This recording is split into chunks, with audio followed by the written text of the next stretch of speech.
Hey guys, in this 360 video, I'm going to show you what it's like to hike from the north rim of the Grand Canyon to the south rim, taking the North Kaibab Trail to the Bright Angel Trail. Now this video is in 360, so as you go, you can, if you're watching on a computer or a phone, you can pan around using your finger or your mouse and see what the views look like in 360. You can also pause it and look around 360. So should be a good way for you to get familiar with the trail before you've done it and know what to expect when you head out here. Now, in addition to this video, I have a full guide on HikingGuy.com that has everything about itineraries, planning, training, gear, all of that stuff. Not in this video. It's on the web page, so go there. I'll put a link to it right underneath the video so you can check that out. And just one ask as you watch this video, if you've enjoyed it, if you can click the little thumbs up button, that helps other people find the video. Hopefully they can watch it and know what to expect when they come out here and have a good time, just like you will. All right, guys, let's hit the trail. All right, so from the North Kaibab trailhead, we're just going to head down into the canyon. Apologies for these stutters in the beginning here.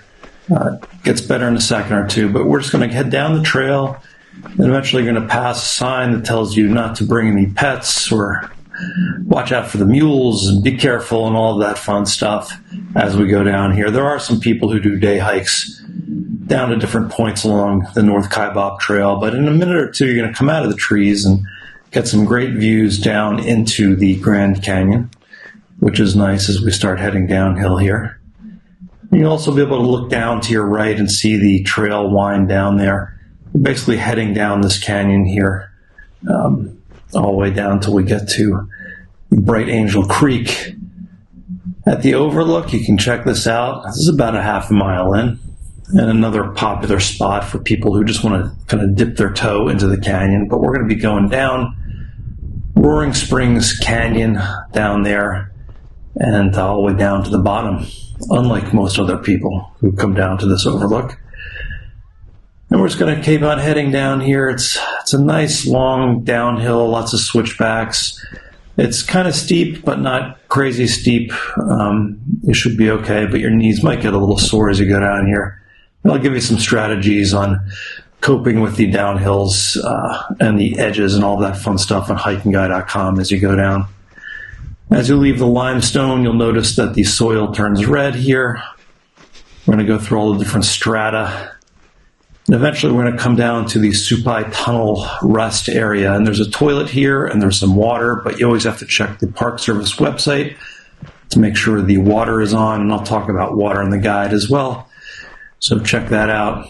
And then right after the Supai Tunnel rest area is the actual Supai Tunnel. And it's not long or anything. It's a really short tunnel, but still pretty neat. And you can actually, if you look down, you can see where they blasted in the rocks, the little holes that they drilled into the side of the walls to blast. There's one of them right down there. Pretty cool. And when you come out of here, we're probably going to go down what's the steepest section. You'll see the trail unfolding in front of you like a ribbon. And we're going to basically go down about 15 million switchbacks until we get down to the Red Wall Bridge, which is down in the canyon down there. So go ahead, take your time. You're going to watch your footing. Obviously, as you go down here, it can get slippery on the dust as we go down along the wall. And all these trails are wide enough for mules to go up. They're all about 4 feet wide at a minimum, so nothing to be scared of. Millions of people do this hike. I think millions, at least hundreds of thousands do it as you continue on down here. So if they can do it, you can do it. And eventually you're going to come on down to the Red Wall Bridge. But before that, you're going to be able to look up and see the trail where you came down originally. It's amazing how quickly you go downhill without knowing it. Before you know it, you'll be down about 1,000 feet, and then even more. We're going to cross the bridge, get some nice views down into Roaring Springs Canyon down there. Nothing's flowing right now. Eventually we're going to see Roaring Springs down a little bit, which is what supplies the entire Grand Canyon area with water. But first we have this little uphill, a little bit of a kicker before we start heading downhill again. Not a big deal. And then this section right between here and Roaring Springs is really beautiful, and there's a lot of sections that go right along the canyon wall. If you're scared of heights, there's sections where there's a sheer drop down on the left. So just take your time and enjoy the views. Don't look down if it scares you. You can see some older rock coming up there as we go down into another strata of rock down here, which is really, really beautiful, especially in the morning when the sun is hitting all of these cliffs. The colors are incredible down here. You can see the trail winding down along the cliff in front of you as we continue down here.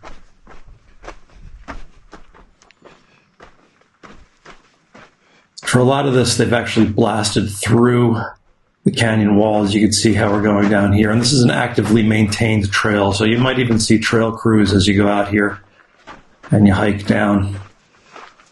Really neat as we go down here. As you can see, we've blasted into the wall to make the trail as we keep heading down some switchbacks.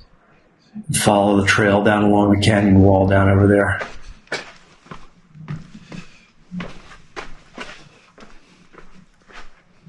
Also take note that there's still some pine trees and lush vegetation. That's going to go away as we get lower. North Rim is a relatively high elevation. I think you're around 8,000 feet. At this point, you're going to probably hear it first, but you'll see roaring springs over there falling down the mountain. And that's the water source for the north and south rim of the Grand Canyon. So it's pretty neat. All the water that you drink on the trail comes from roaring springs. And there's a little side trail down to the left if you want to visit. If you're doing the rim to rim, I don't recommend it. I just focus on getting across. But you can continue if you like to. And then once we pass Roaring Spring, there's about 3/4 of a mile down to the Manzanita rest area. And that's kind of the end of the really steep portion of the downhill. In Manzanita, there's a toilet, and there's also water and some picnic benches. A lot of people will stay here and take a breather.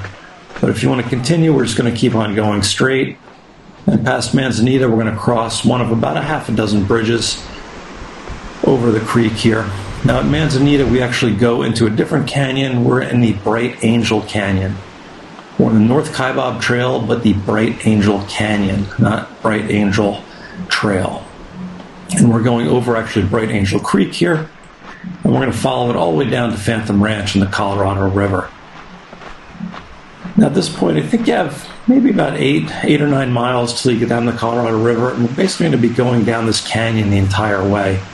And it's beautiful. You're going to be following Bright Angel Creek and doing some bridge crossings, and some parts of the canyon are narrow, some of them are wider, but overall it's a really beautiful, beautiful experience as you go down here. You'll also notice some of these campsites. We're coming down to Cottonwood, which is a great place to camp. And if you go to the website, I'll talk about itineraries and possibly camping and doing this in multiple days. We're just going to go through Cottonwood. There's a trail sign, a little thermometer up there. Hopefully it's not too warm. There's some water. One of the advantages of these corridor trails, North Kaibab, Bright Angel, South Kaibab, North Kaibab and South Kaibab, is they all have water. At the end of Cottonwood, there's a ranger station. There's toilets. If there's something wrong, that's the place to deal with it. But otherwise, keep on going through. We're going to head down towards Ribbon Falls, head up along the canyon. Now, this stretch is kind of like I guess you'd call it a false downhill. It's sort of rolling. You can see we're up along the ledge here. There's the creek down there. There's a couple of uphills, but in general, I think between Cottonwood and the river, you're going to lose maybe about 1,500 feet. So it's overall a downhill, and you can kind of cruise. You can see the trail there winding in front of us, going down the canyon. And the trail in the canyon is kind of wider at this upper portion. You can see there's some little creek crossings, there's some little waterfalls. Overall, really, really beautiful. And the idea is that basically as we go down farther, the canyon gets a little bit narrower. Now at this point, there's the turnoff for Ribbon Falls. It used to be a bridge. They dismantled it. You can go there and you got to walk across the creek. If you have time, it's a beautiful place to go. You can see the south rim peeking up above the rise there. There's a little bit of an uphill past that, and then you're going to go downhill. But on the downhill, you're going to be able to see Ribbon Falls up there. And if you do have time to make the side trip, you can actually go behind the falls, which is really neat. If you're splitting this hike over a day or two, it's worth a side trip. But again, if you're doing it in a day, just focus your energy on getting across to the other side. I think that's probably a prudent move. Now after that little downhill, it's basically just a gradual downhill for the rest of the way. And you can see the fauna has changed, no more pines. Now there are cacti and scrub down here as we head along Bright Angel Creek. There's some buttes. It starts to feel more like the Grand Canyon that you've probably seen in the videos before, as opposed to the way it is in the North Rim, where it's a little more pine and alpine. All right, now we're going to cross a bridge as we head downhill. There's a few bridge crossings in a row as we do the next few miles, and it's going to be about 4 or 5 miles till we get to Phantom Ranch down here from Ribbon Falls. This is kind of my favorite part of this stretch in the middle here. The path gets narrow, the canyons get narrow, they get really scenic, they're beautiful. It's pretty easy hiking. You don't have to watch your footing too much. It's not a steep downhill, and it's not a crazy steep uphill. It's just sort of a nice cruisy hike along the Bright Angel Creek and the canyon. And you can see here how beautiful kind of the canyon walls are. And as you go down, this is the oldest stone in the Grand Canyon. The oldest stone down at the bottom is actually close to 2 million years old, the Vishnu Formation, so it's pretty amazing when you think about it. Another bridge, another crossing of the Bright Angel Creek. And this stretch is neat where it goes along the cliff wall. You can see they've blasted out of the cliff as we keep on heading down Bright Angel Creek here.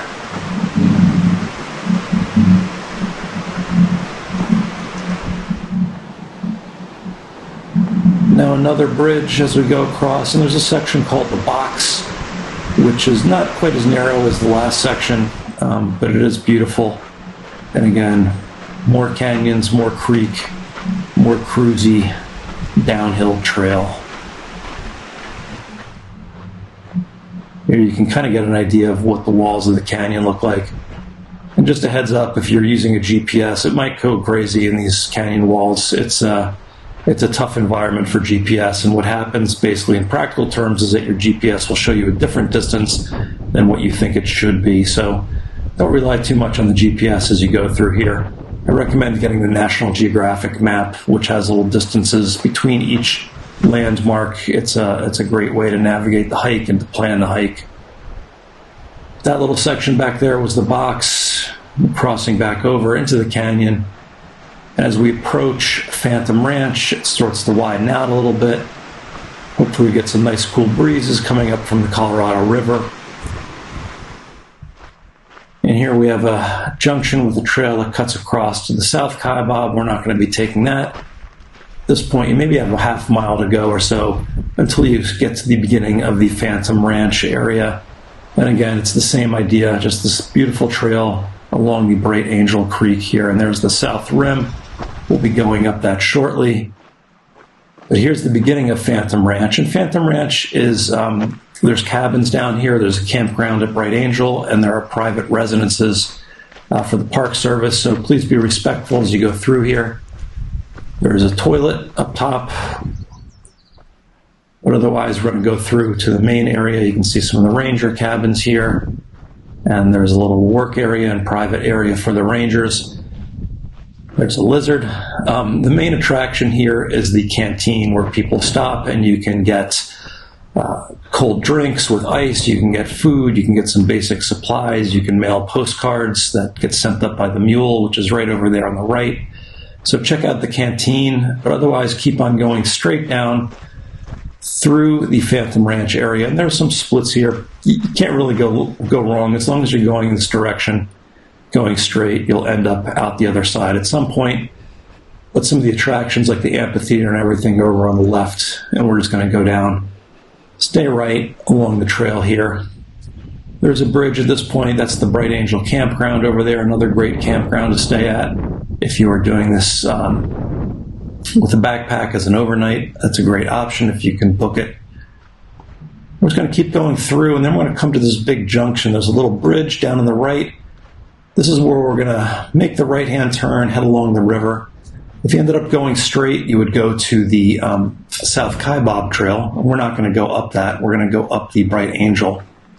There's no water sources on the South Kaibab, so it's much better to go up this way to the South Rim. As we go over the bridge, there's a last toilet. I recommend filling up your water here. This next section can get pretty hot until we get to Indian Garden. So prepare accordingly, and I talk about that all on the website, so you don't have to remember it now.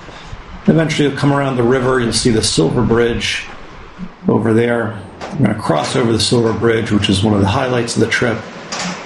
There's a grading at the bottom if you're scared of heights. This might be a little bit rough, but the river is really beautiful. Sometimes it's a little muddier, a little siltier, but today it's nice and clear and green. You can see the rapids. Sometimes you see people going down in rafts and everything. It's a really, really cool experience to cross the bridge and to cross the river.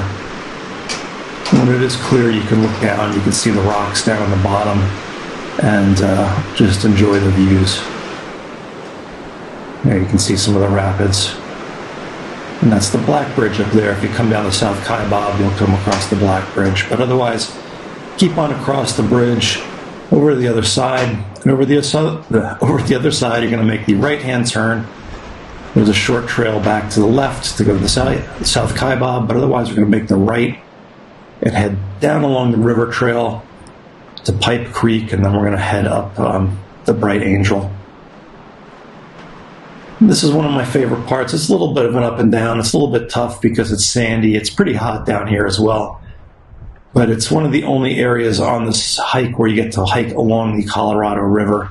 And the views down to the river are really nice, and you can see some of the rapid sections.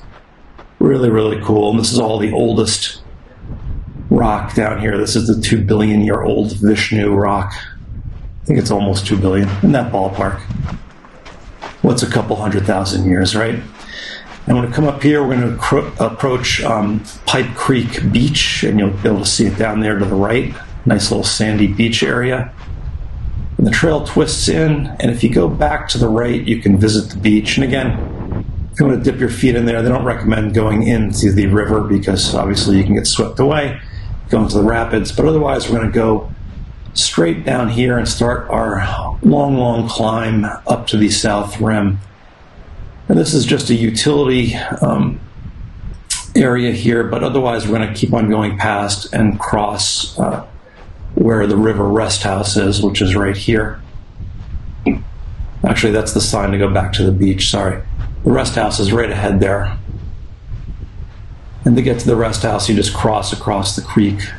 Across the creek. That's what I meant. Right over there, and you can go to the little shaded area, but otherwise we're going to head up Pipe Creek and up along the canyon. And it can get pretty hot in here. Sometimes there's a cool breeze, but the rock is all black, so it attracts heat, and it can kind of get hot sometimes. There's some stream crossings. If you have trail runners, it's nice to kind of get your feet wet, cool them off, but it's really beautiful here along Pipe Creek with all the dark rock and rock formations in this narrow canyon.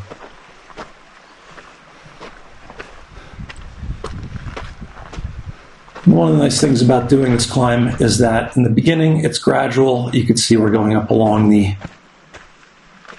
creek here. We're going to be going up some switchbacks in a few minutes here, but it kind of eases you in. The hardest parts at the very end, which I guess could be good or bad, but it does ease you in. And there you can see an area called the Devil's Corkscrew, which is a series of switchbacks it'll be tough. It's usually pretty hot here. Here we're going up them.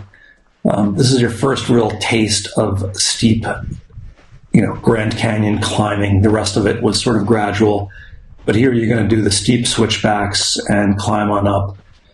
And the nice thing is you can see down to the trail below you where you came up along Pipe Creek. And we're going to go all the way up there. And again, just pace yourself. You have a lot of climbing at the end, so the trick is not to go super fast here. Just take it at your own pace. Enjoy yourself, enjoy the views. There is a point here where it gets a little bit less steep, a little more gradual as you sort of go up there and wind around the canyon wall. Eventually you're going to come up and leave Pipe Creek, and you're going to see another creek over here. This is Garden Creek, and it plunges down through a little slot over there, down a waterfall. And from here on out, we're going to be following Garden Creek all the way up to Indian Garden. There you can see it down there. There it goes, plunging through. And the nice thing about this section is that it's uphill. That's not the nice part. The nice part is uphill, but it's not super steep. And again, we're just following the creek up along here. It's pretty mellow, and you can kind of get into a nice rhythm as you climb up here towards Indian Garden. Beautiful canyon. Also, it's probably your last chance at solitude. Once you get to Indian Garden, there's a ton of day hikers, so the people who are down here are a little more hardcore. There's a family of bighorn over there, hopping around the cliffs. You got to keep your eyes open. They're hard to spot, but there are definitely a ton of them here. Also mule deer, you can see sometimes. But really, really neat as we climb up along Garden Creek here. And you can see the trail is well maintained, as always. Still the corridor trail, the Bright Angel Trail. Really well maintained trail as we go up here. And you might even see trail crews working in this point. Now here's the intersection with the Tonto. We're not taking the Tonto, which is considered one of the primitive trails. We could go over the South Kaibab from here if we wanted to, but let's just do it the right way. Head up Bright Angel. Once you pass that, we're going to start entering the Indian Garden area. You'll see a sign telling you that you're entering the area. There's a little map here. It's not too tough to navigate. Basically, if you're not going uphill, there's a misfire somewhere in your directions.